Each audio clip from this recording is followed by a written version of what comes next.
Stay hungry, stay foolish.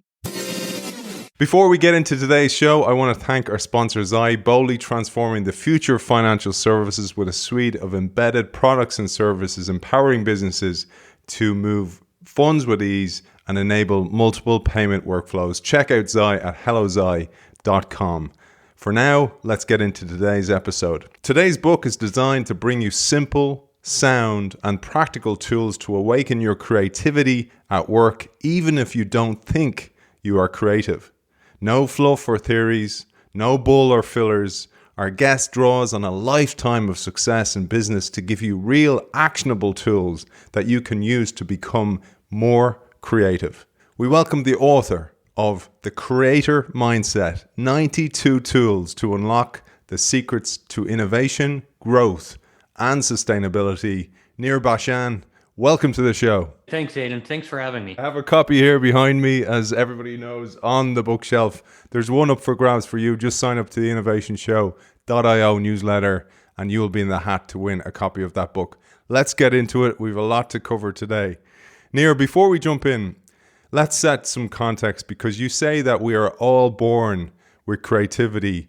The spark most of us have extinguished as we grow older. This is a huge challenge for most of us. We lose that childlike creativity that we all are born with.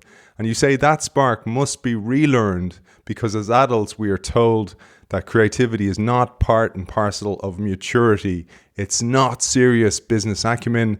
It's frivolous because it cannot be measured and it cannot be quantified. This is a huge challenge for creative people in the workplace. Absolutely, Aidan. And you know, you published with Wiley, your book's out there and it's doing really well. And this is a McGraw-Hill book, right? So you can't just say what you want in these books. As much as I really wanted to, I just wanted to put there, oh, I think this. And I went through the editing process and, it was just redlined and circled, defend this needs an attribution and all this stuff.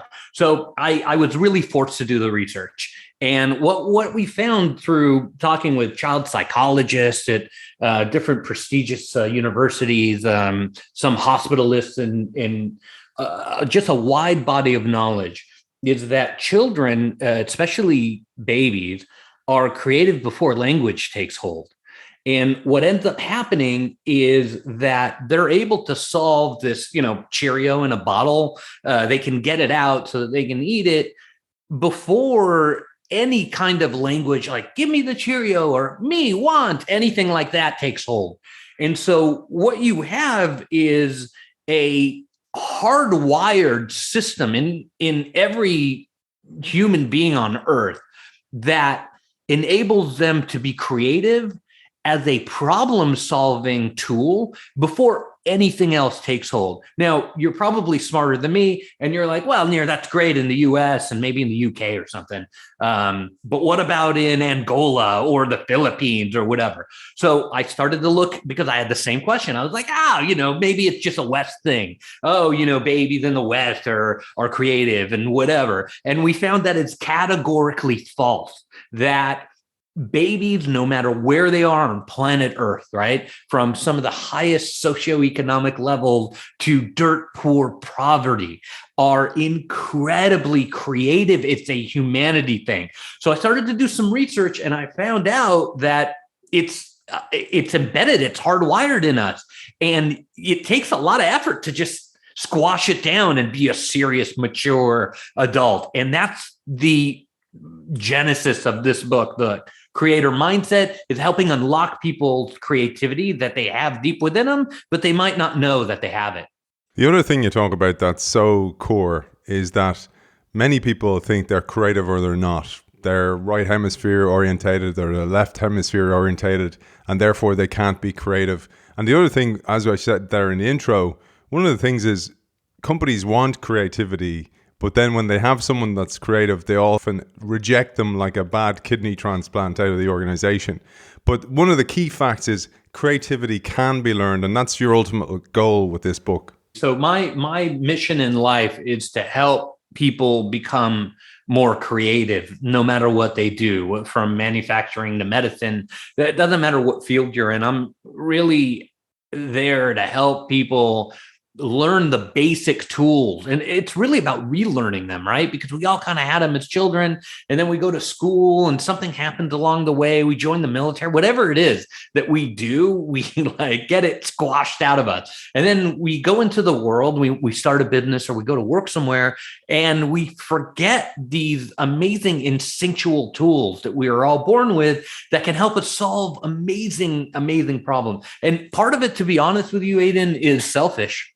Because I want a better world. I want a better coffee maker than I have. My coffee maker sucks. I put in a little K cup. I close the thing. I put in some water. Like, dude, really? Like, why do I have to put in? It should, it's 2022, man. It should be like futuristic. Do you remember when the Space Odyssey, when Stanley Kubrick's movie came out, like 2001, everyone was like, oh, 2001, there's going to be, we're going to fly and we could totally have been there.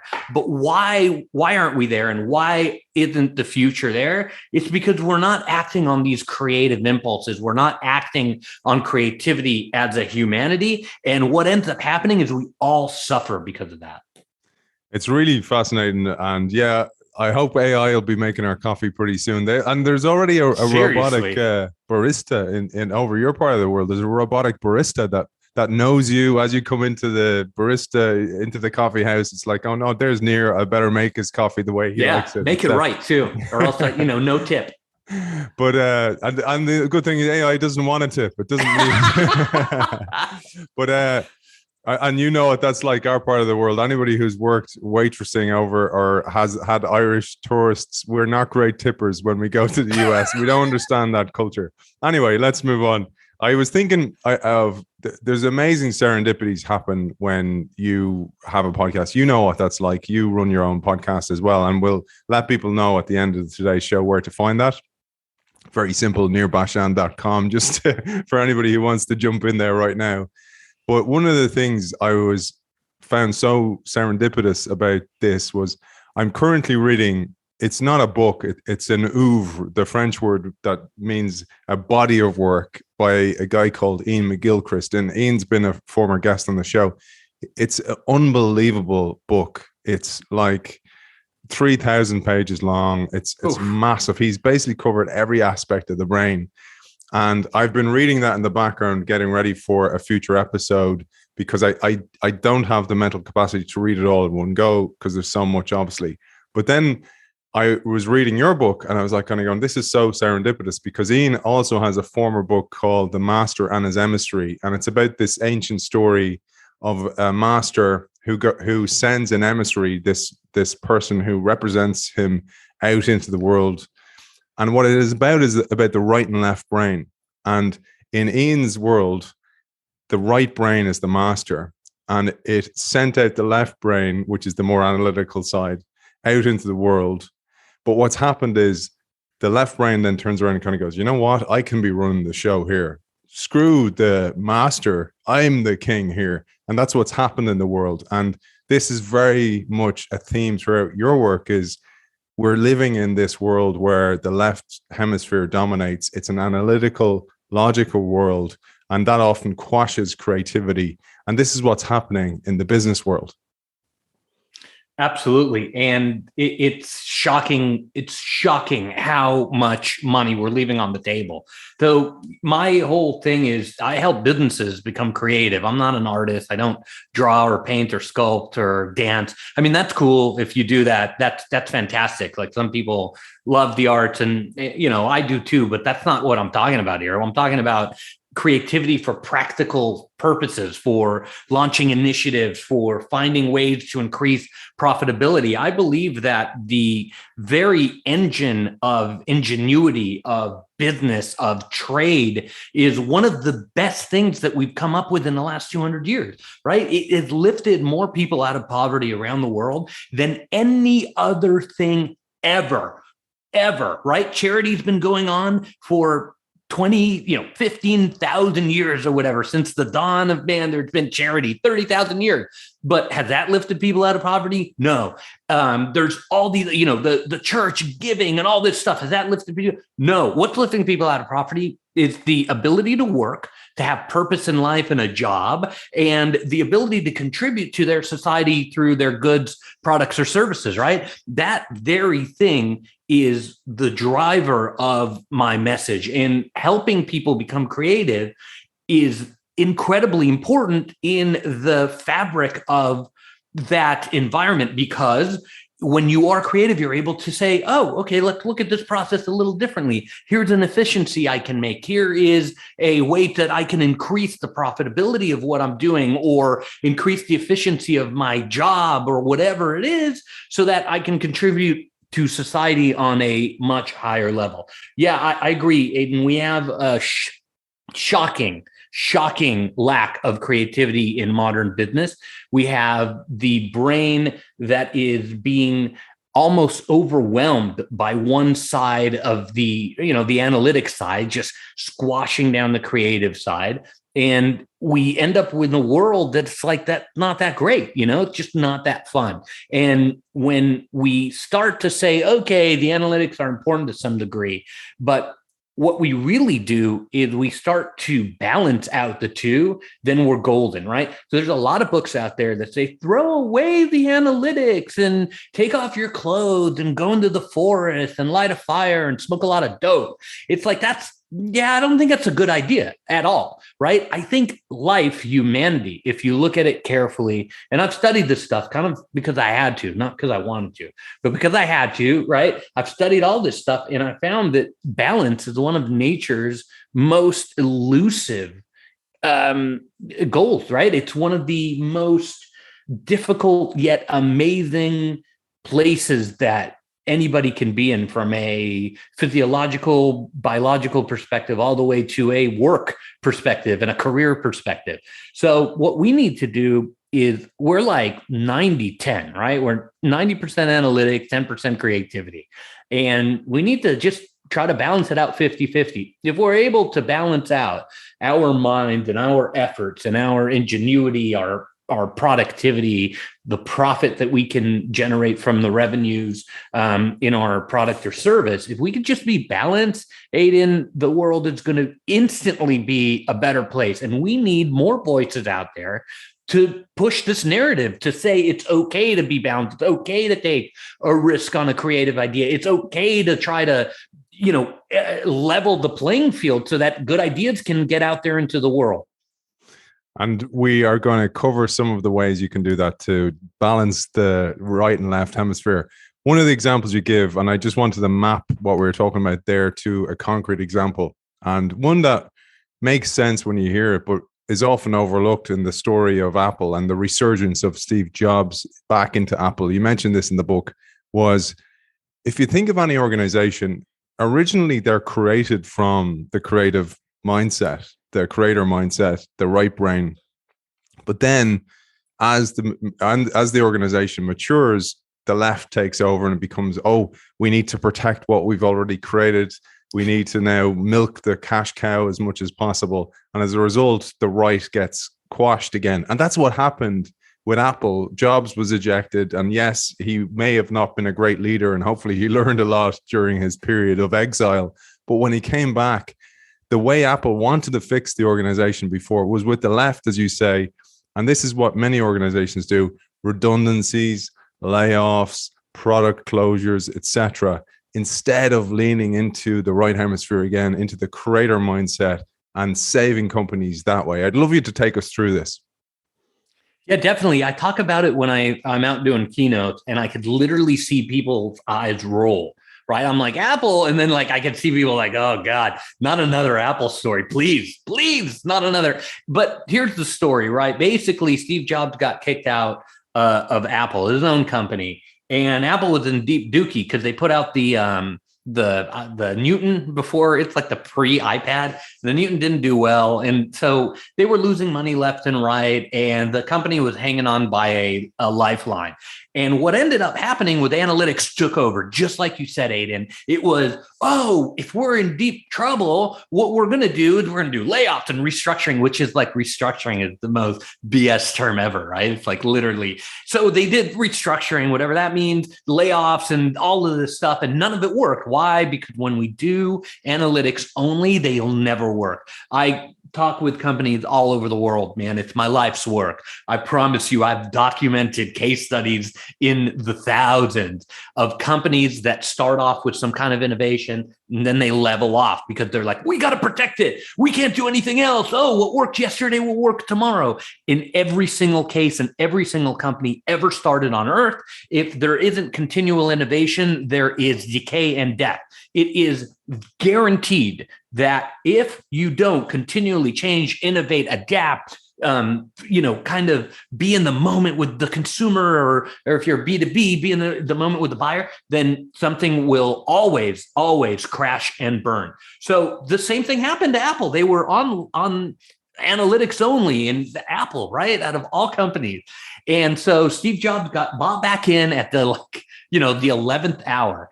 And he said, I've got an idea, let's get creative. And they're like, no, you can't do this. So he was like, listen, this is the idea. This is what I think we should do. We're going to go talk to Bill Gates. Bill Gates. It's a little known story, by the way. We're going to talk to Bill Gates and we're going to ask him for a loan. And people were like, absolutely not. And then the lawyers got a hold of it and they were like, no, never. You can't do that because of this and that. And here are all the rules of why you can't do it. And here are all the things that will expose the company. They will expose the company to lawsuits and all of this stuff. And, we can't do that. And then he was like, okay, fine. So he literally got his cell phone out, called him at home. And he's like, yeah, the history between those two. It's a pretty long history. Anyway, he's like, come on over. And the details of what happened are lost to history, right? Because we lost Steve Jobs and now, Bill Gates ain't talking about it. But basically what came out of that meeting was a loan. Microsoft gave Apple a loan to keep him in business. And there's one interview that we were able to locate, one interview. In some magazine, I don't know, one of the researchers found it for my book. And basically what Bill Gates said was that he didn't dive into any details, but what he did say was that having any competitor that pushed Microsoft to be better was worthwhile as a goal and worthwhile to humanity. So he realized, Bill Gates also got incredibly creative. He realized that having somebody to compete with and somebody that pushed them in the marketplace was incredibly valuable. And that is how a creative idea saved Apple. You think it's a product or something like that? Absolutely not. It was literally a creative way to look at a business problem, asking for a loan from somebody, your worst adversary. And that is where creativity was actually born. I'd love to talk about that later on, because later on in the book, you talk about complacency and the complacency conundrum that so many people have. But this to me makes sense, because I worked in a legacy organization, a government organization, not for very long, by the way. As I said, ejected like a bad kidney transplant is an understatement for anybody that's creative in a place like that. But the reason I say that is when they're bailed out by the government all the time, when they have no commercial remit, the creativity atrophies in a place like that. And we need environmental pressure. And environmental pressure in nature is, survival of the fittest or the most collaborative. And that came to mind when I read about this story you brought to life here. So that was one thing that I thought was really, really important to understand. But I wanted to now at this time, I thought we'd infuse some of the great exercises you give. And you say that we don't need to learn to be creative. We need to relearn to be creative, like you talked about earlier on. We're born that way. And one of the great exercises that you offer, and I'd love you to take us through this, is that for anybody who has a challenge that's keeping them awake at night, or something that's like a buzzing fridge in the back of their mind, they can do something about it. And this leans into everything you talk about in the book. I'd love you to take us through this, Nir. Definitely. So I talk a lot in the book about one of the 92 tools is writing stuff down. Okay. It sounds really dumb and maybe like, oh, whatever. How is that going to increase my creativity? But what happens is when you write something down, you trigger a different element of your brain than just thinking about it. Okay. It's been studied. I've referenced it in the book. Basically, what happens is when you have a thought, it stays in a certain realm of the brain that deals with, emotion and different sort of, judgment thoughts, stuff like that. Should I do this? Should I not? Do I prioritize it? Do I go to the bathroom right now? I mean, it's stuff like that. That's where your idea stays.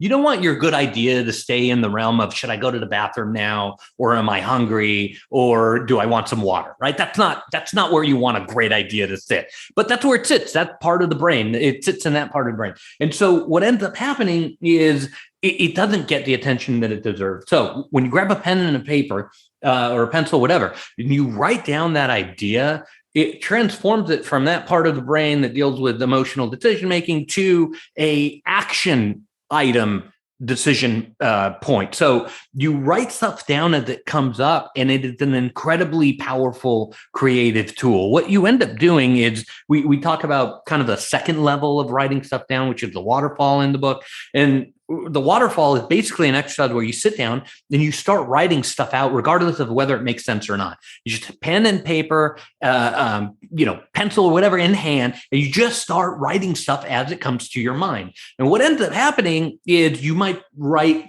95%, just pure crap that you'll never use again. But there might be a nugget in there at some point that is incredibly important, right? And the pressure that we put on ourselves to come up with that nugget, right, might be, okay, Nir, I'll do the waterfall and then I'll just sit there and wait because I'm trying to challenge myself and, trying to come up with the idea. The greatest battle that we ever have in humanity, the greatest power is not, war or a bomb or somebody. People always think of huge, powerful things as being something like that, but they're not. They're the battle between you and yourself, right? They're the battle between you allowing or not allowing an idea to come out. It's that internal battle that it takes away any ability to come up with a good and decent creative idea. So what I recommend is people do that writing exercise, and literally you don't care what you put on the page. Sometimes it'll be good, sometimes it won't. What you do is you do that waterfall and then you put it away somewhere. You wait a day and then you come back to it. If you look at it right away, not good. If you look at it in an hour, not good. You're still accessing the part of the brain that deals with short-term memory. There's all kinds of studies on it. Don't do it. Put it away. Come back the next day and then look at it. And then when you look at it the next day, you go, oh, I didn't even think of that. Or some gobbledygook that nobody will trigger something in you to go, what a cool idea. That is the way that I'm going to deal with my, cash flow situation. That is the way that I'm going to get net 30 instead of net 45 on the payments from, those guys who owe me money all the time. And I'm like, trying to float different things around so that I can pay people and the vendors and all this stuff. That's what I'm going to do. That's how I'm going to approach the problem. You've solved it already for yourself because you've allowed yourself just a little bit of freedom to explore. You've written a book, so you know what this is like, where when you're writing, you wake up in the middle of the night, you're like kind of going, I have an idea, and you write it down because it's coming from a different part of your brain. And as you say, you're writing this all day, so it's constantly marinating in your brain the whole time. We had a brilliant guest on the show a couple of times, a lady called Anne Janzer, who's written brilliant books, writing to be understood, etc. They're brilliant books. But she has a great way of thinking of this, and I thought I'd share it with you because it matches beautifully to what you talk about. She said the right and left brain are like the muse and the scribe. So the scribe is very analytical. It wants to get all the spelling right and get it all correct. But the muse is like, just get it out there, just write whatever comes to mind, etc. And there's this constant battle between the muse and the scribe. And unfortunately for most people, they let the scribe win the master and the emissary once again. But I wanted to move on because I thank you for sharing that. And there's a great thing you share next, and you call it the Trinity of creativity. And this is about innovation because, as you know, many times you work with organizations and a CEO or leader might go, I need more innovation. I need more innovative people in my organization. But that is often not the problem really in the organization. Again, as you tell us, this can be learned. And you call this the Trinity of creativity. The 3 points that you talk about that make up the Trinity are the concept, the idea, and the execution. And Nir, if you're all right, will I share the diagram and maybe you can talk over that diagram? Of course. Okay, I'm going to throw this up on the screen, and then we'll let our audience see it for those people who are watching us on YouTube. And we'll have a bit of empathy as you talk about it as a really important skill also for people who are just listening to us. Yeah, definitely. So the concept and the idea and the execution are basically the ingredients that build creativity. This is the factory. This is the how to make creativity. There are tons of books and webinars and courses and all this stuff out there that talk about why you should be creative. If you want that, do not buy my book. It's not the why. The why has been done to death. Who cares about the why? Tell me how to do it. I need to do it now. I've got deadlines. This is a practical thing, right? So this is a very practical tool. What you do is you get a pen and a piece of paper, right? And you write down the word concept, idea, and execution, okay? And you start with the execution. The execution is going to be some kind of SKU, right? It is your direct product or your direct service or whatever. So in the book, we talk about a pizza company. I worked with a food service company, and this is where the example came from. And basically, the CEO and the C-suite was like, well, we need to sell more pizza. That was their thing. So let's get creative and innovative and to sell more pizza. It's like, okay, cool. That's a decent idea, but that means nothing. It means nothing. There's no action items from saying, let's get more innovative. Let's get more creative. Okay, great. Well, what are we going to do to sell more pizza? Silence, right? So, okay, let's find a way to build the how. So their execution was that their bestseller was the double crust, cheesy crust, medium, whatever, garlic pizza. I can't remember what it was, but it was something like that. And I was like, okay, guys, now that is your electron microscope view of that SKU, right? That is what you put out the door and people pay you for, and it is an execution of your company. I said, okay, let's start looking at the idea. What is the larger level, right? So now we're looking at the electron microscope, we get the execution, right? That's like we can see the atoms and stuff moving around, right? But now let's look at the idea, which is the street level view, right? What you could see with your eyes. What are we seeing in the business at that view? And, the executives and stuff were like, well, basically what we're seeing is, pizza, Nir. We're seeing, that's what we do. We're a pizza place. I said, I know, but go a little bit bigger. Start to think, what is the idea behind this thing? And they said, well, it's kind of, it's food. That's what we're doing. I said, is it really food? Is it the same as Japanese food and stuff like that? And then people started going, well, no, this is comfort food. I was like, yes, now we're getting somewhere. By the way, Aidan, when you run this yourself for your business, you're going to get different results because this explores that childhood DNA that's in your soul, right? It is literally locked into part and parcel of who you are. And companies are very much like people, right? And this particular company started with, grandma came over from Sicily in 1892 or whatever with a certain recipe. And that DNA is still in the brand. So it's about unlocking the DNA that's already there in the brand and finding ways to manipulate it creatively. I said, okay, cool. So that's the idea. What's the concept? And then again, they were like, it's comfort food. We're pizza. Who cares? That's what we do. I said, give me the satellite and space view, right? Everything, the wide view. What is the fabric that makes this company different than others? And, somebody said grandma came over with the pizza recipe, the sauce recipe and all this stuff.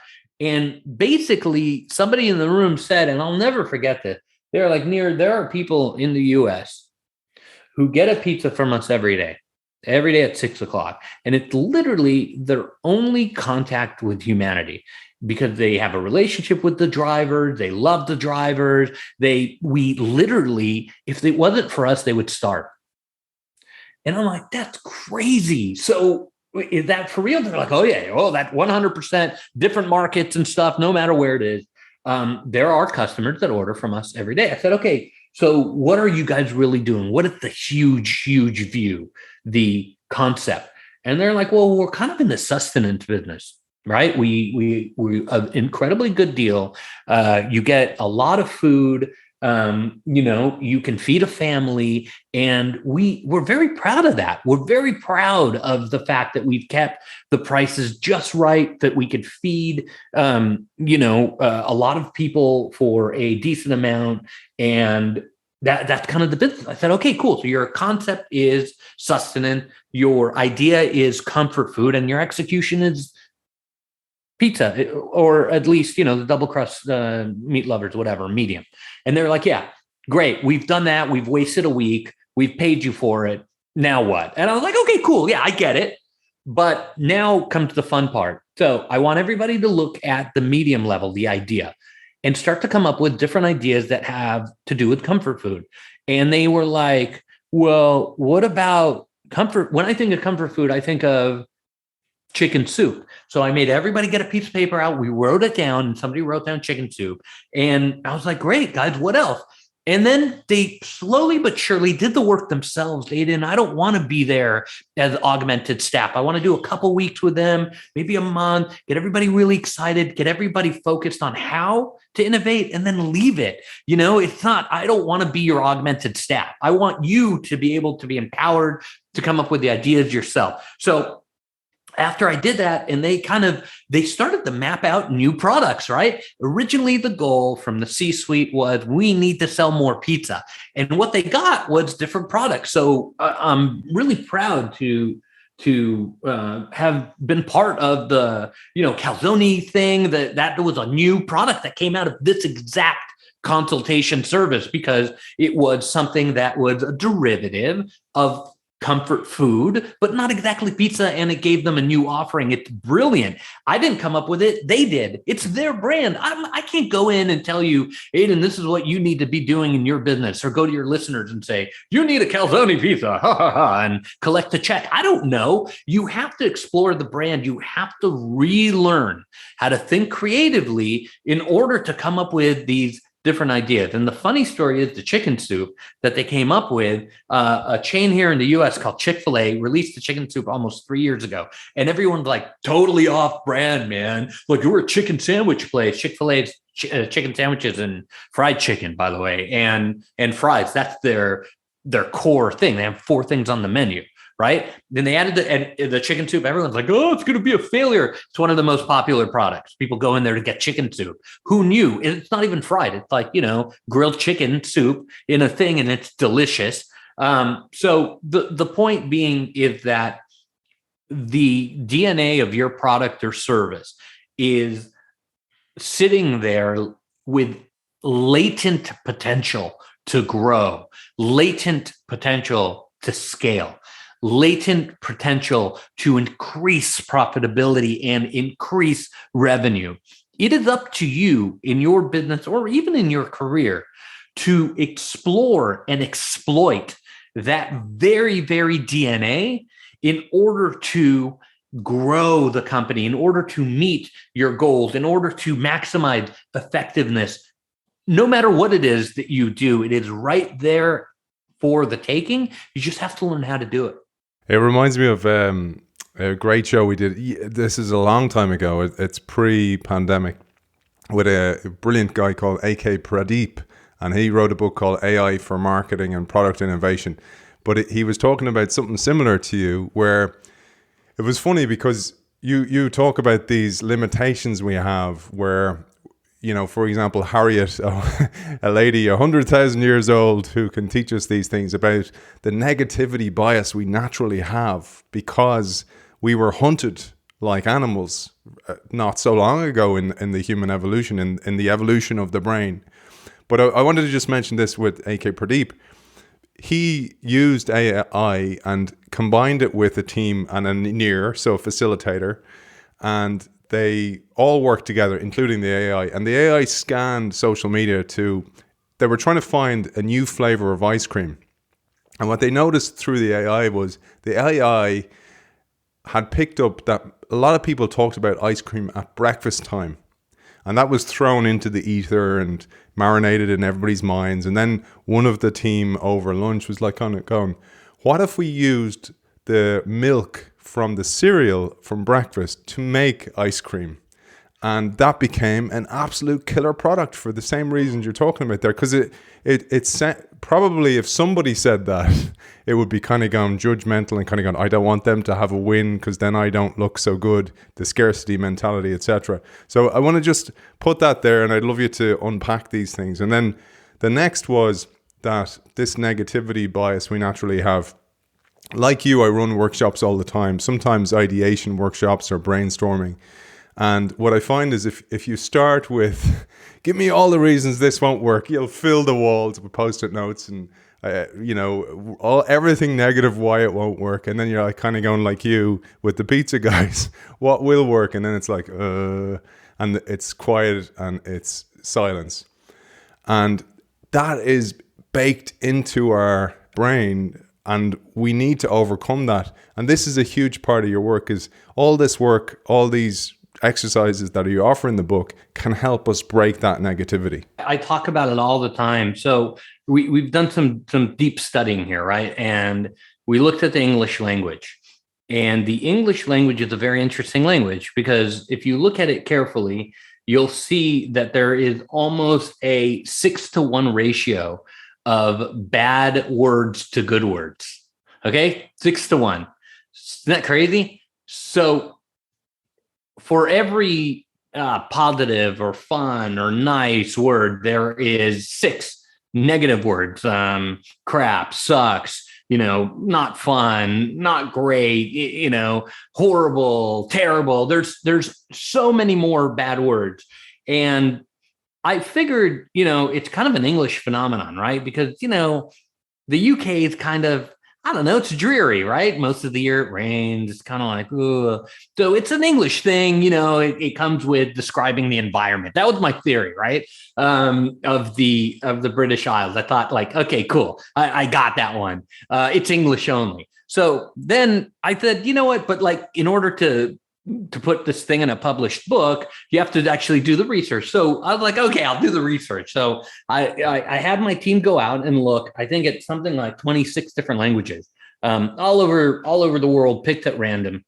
And we found that the same thing exists in every single language on earth. Now, sometimes the ratio is 5-to-1, sometimes it's like 10-to-1 in some languages, but we found it in every corner of the globe.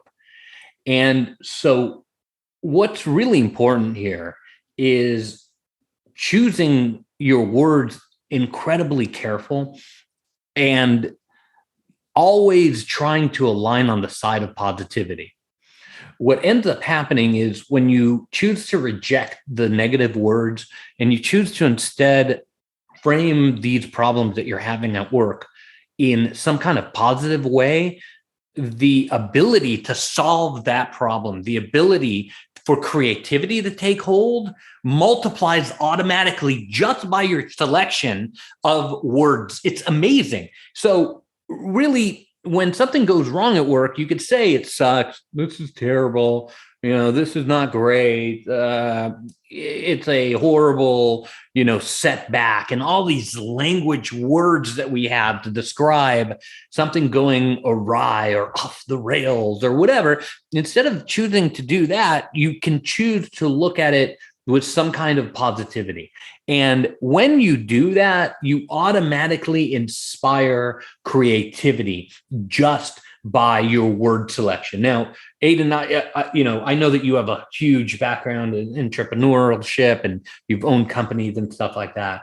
And I've hired, and me too, right? So I've been in business a long time for myself. I started when I was 9 years old, going door to door, washing cars. And I had a little car business when I was in, 4th grade. On the weekend, we would go out and and help people wash their cars. It was amazing. I had like a couple of kids from the neighborhood, and I would take a percentage. It was awesome. But the point being is that I've hired 1,000 people roughly.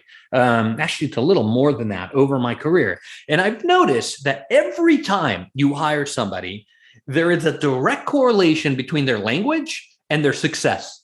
Okay. So if they are like a positive sort of minded person, even if they're faking it, doesn't even matter. But if they choose to describe things positively, they're C-suite level today, right? People I've hired as juniors are now running companies, and I'm like, can I do a keynote for you guys? You know, that's our relationship now.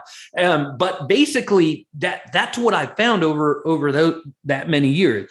Like you said earlier, Aidan, any asshole can tell you why something is bad. Anybody can do it, right? We can fill a room. We are naturally disposed to the negative parts of life. Why? Because we used to get eaten by beasts far stronger than us. And, you know, we were in caves and everybody was a threat. We were so weak, right? We didn't have those things that were this big and the strength of the claws that these other animals had. And yeah, things were negative. People would die at like 20. You were a grandma at like age 14. I mean, you know, this is how bad things used to be for humanity. But something happened to our early man and woman. And what happened was that we learned how to get creative.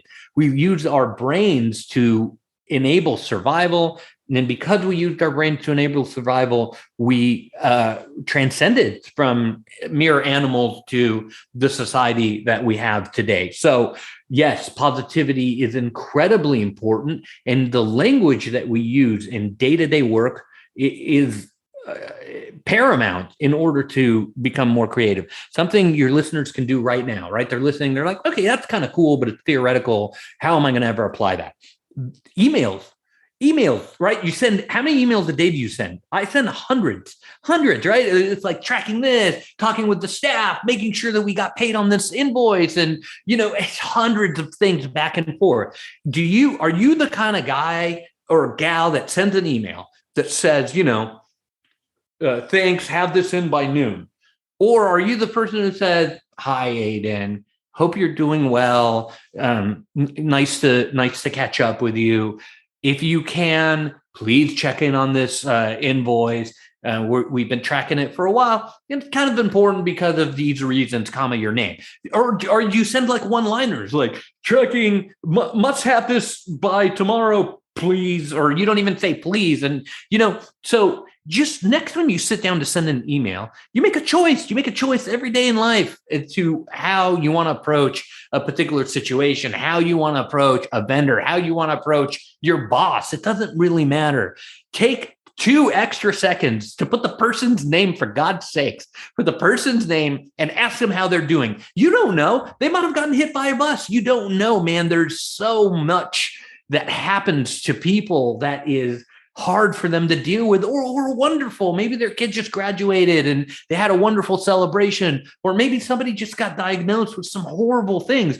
Why are you the person that is looking at just perpetuating that negativity when you could take an extra second in your emails, in your next email, and put, hi, Aidan, hope this message finds you well, because you genuinely do, and say, you know, hey, we're checking in on this invoice. Let me know when you get a chance.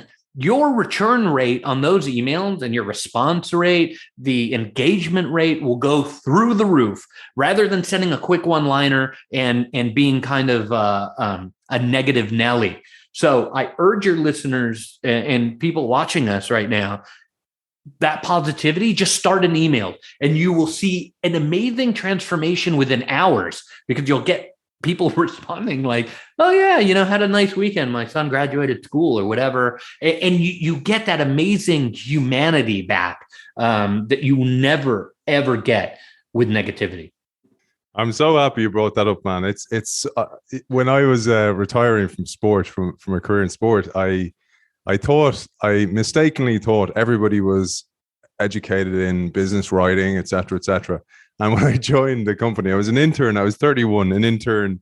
My language was all like that, you know, very well laid out emails. I didn't spend time on it, but it became the way I wrote emails. But what I found, back to your point, is about the language. I didn't know that about the mismatch of negative to positive words.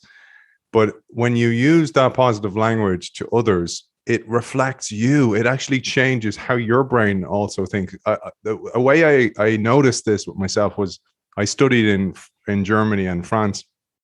And when I speak French and German. When I was in Germany and people go, wie geht's, which means how are you? I'd go nicht schlecht, which means not bad, because that's what we'd say in Ireland. Predominantly, I used to say, you go, how's it going? I go, not bad.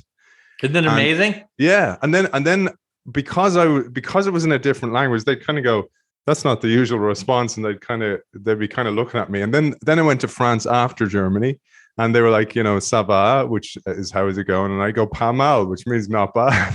And again, that fact that I was out of the normal environment exposed it to me. And I went, oh my God. And then I just changed it forever going forward. And people go, how are you going? I go, fantastic. Right. And even when I'm not feeling great, because then it actually makes me feel better. Isn't that amazing? Amazing. And the other thing was, I loved what you said about the people. And you talk about that later on in the book, the importance of people to build an organization and be more creative in the organization. I do some executive coaching, and I also run programs for organizations for new hires. And one of the things I tell them, and they're always shocked, and I wait till the end, I say, I've noticed with your emails X, Y, and Z. So how you're communicating creates a brand in the other person's head of who you are. And it has such a dramatic effect, because we all know what it's like to receive that email from somebody that's just like, you're an afterthought to them. Yeah. And they're treating you like a machine. And again, it goes right back to what you talked about, the left brain, the dominating, analytical, logical brain, mechanistic, is dominating much of the world today. I thought we'd cover one more thing, because we're going to do 2 parts. Nir has kindly offered to do 2 parts with us. We're going to take a break, and we're both doing them on the same day. So we're going to take a break, get a coffee, have a mental amuse-bouche, and we'll come back and we'll do part 2.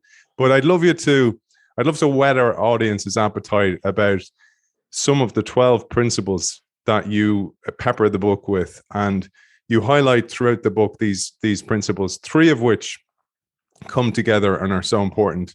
One I mentioned earlier on, which was empathy. The other 2 that go with empathy are humor and courage. And this is a trio that works well across the principle of 12 principles that are throughout the book. I'd love you to tell us about these: humor, empathy, and courage.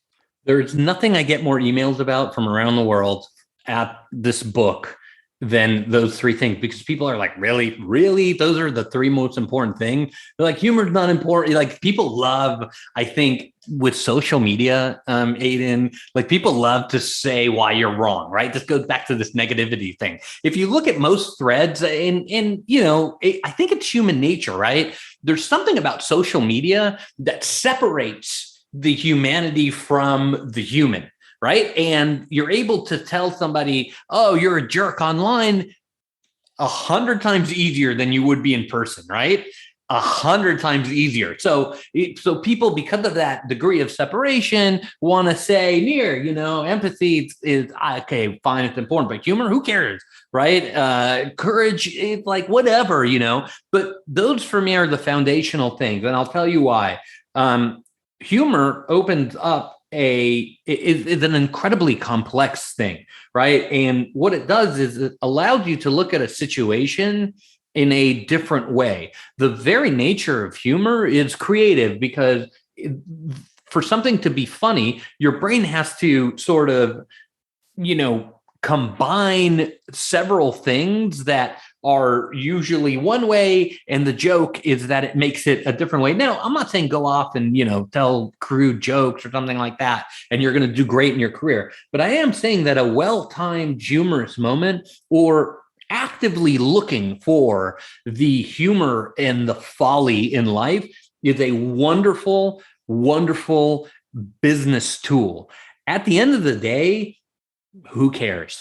Right? Literally, we're all going to die anyway. And that problem about selling more pizza has very little to do with humanity, in general. So that, to me, is really, really funny that we spend most of our lives and so much effort on things that are in general pretty damn trivial. Right. And that is a kind of a funny thing that humans are so inclined to spend so much time on things that don't matter and so little time on things that do matter that, there has to be an outlet of humor. The other cool thing is it's a stress reliever, right? So if you're deep down, you're in the laser focused view of some problem going on in your business or in your career, you need a valve to kind of like let some of that stuff go. And if you can find a creative, funny way or humorous way to look at that, then you're really, really in good shape.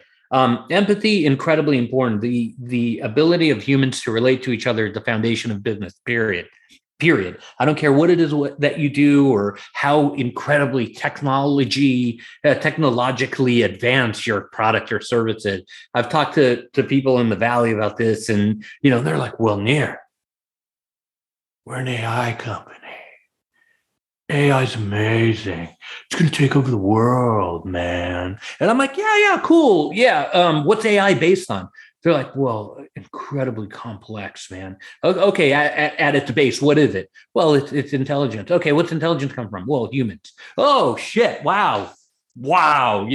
Ooh. Like so. At the bottom line is that all of these things are wonderful, but having a connection, an empathetic connection to your fellow coworkers, to your customer, to your vendors or your suppliers is an incredibly important tool. So we talk a lot about how to improve empathy. And finally, having the courage, you need to have some courage to take a risk on an idea that most people do not. And we talk a lot in the book about, and I talk about in my keynotes and workshop about people in different fields from medicine to engineering who have said, you know what, the status quo is this. I'm going to look at it in a different way. And instantly they get shut down. Just like you said, Aidan, when you went to work at the government organization, you were the creative one and it was just friction from the get-go. And there's a reason for that. And there's a way to alleviate that friction too. And it takes a lot of courage and individualism and sometimes collectivism and going with a team. But that is a corner keystone of getting innovation out, getting innovation to move forward. So those three things are incredibly important. And I'd be happy to get an email from you telling me that it's not. There's a challenge. And it's a great way to finish today's show on the topic of courage. In case anybody misses episode 2, the follow-on part 2 of this episode, Nir, where can people find you in order to find out? Because you're very generous with tools that you offer, diagnostics, etc. And also for people interested in getting in touch with you for keynotes and workshops, where can they find you? So I'm on nirbashan.com, nirbashan.com. If you Google Nir Bashan, there's 2 of us, or 3 of us in the entire world. So you'll find me. I'm really easy to find. There's a kid uploading like Call of Duty clips. That's not me. I wish I had that time. Can you imagine? Like, how cool would that be? Like playing video games and uploading it to YouTube. He gets more clicks than me. It's amazing. This kid, he uploads and then he gets, people watch. It's like, I don't know. I don't get it. Do you get it, Aidan?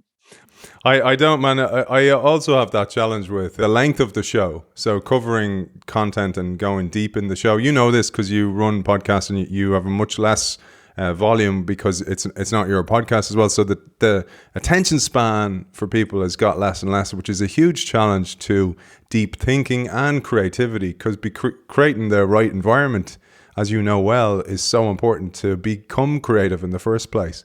So I have the same challenge, but I'm sticking to my guns, man. And, as I feel, and I genuinely feel this with this show, it's an absolute privilege and it's learning from great people every week with witnesses. So it's like having a security camera on.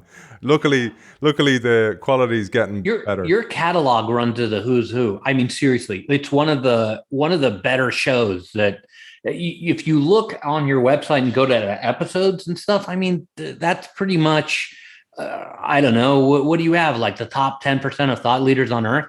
Like you have people from everywhere. I think it's so cool. And I spend some time listening to the episodes because I want to learn stuff. So you're doing, it's a real service. Thank you, man. Thank you. And I genuinely mean it. There's a selfishness there as well. Like you said, you want to create a better planet. Likewise here. And I think one of the ways to do this is give information that will help people make better decisions so they can lead better lives through better companies that can get, offer sustainability properly to the planet and give back, etc. It's an absolute pleasure talking to you, man. I really enjoyed it. And I look forward to part 2. We're going to record that pretty soon. We're going to take a little break. What I might do is actually release both of these back to back if I can get the time to edit them back to back. And for those who want to join us in part 2, we're going to cover the other tools, the other principles to help you become more creative and adopt the creator mindset. For now, author of The Creator Mindset, 92 Tools to Unlock the Secrets of Innovation, Growth, and Sustainability, Nir Bashan, thank you for joining us. Thank you, sir. See you soon. Just before we wrap up and prepare for part 2 at Nir Bashan, I want to thank our sponsor, Zai, boldly transforming the future of financial services with a suite of embedded products and services, enabling businesses to create multiple payment workflows and move funds with ease. You can check out Zai at hellozai.com, and I'll see you very soon for part 2 of The Creator Mindset with Nir Bashan.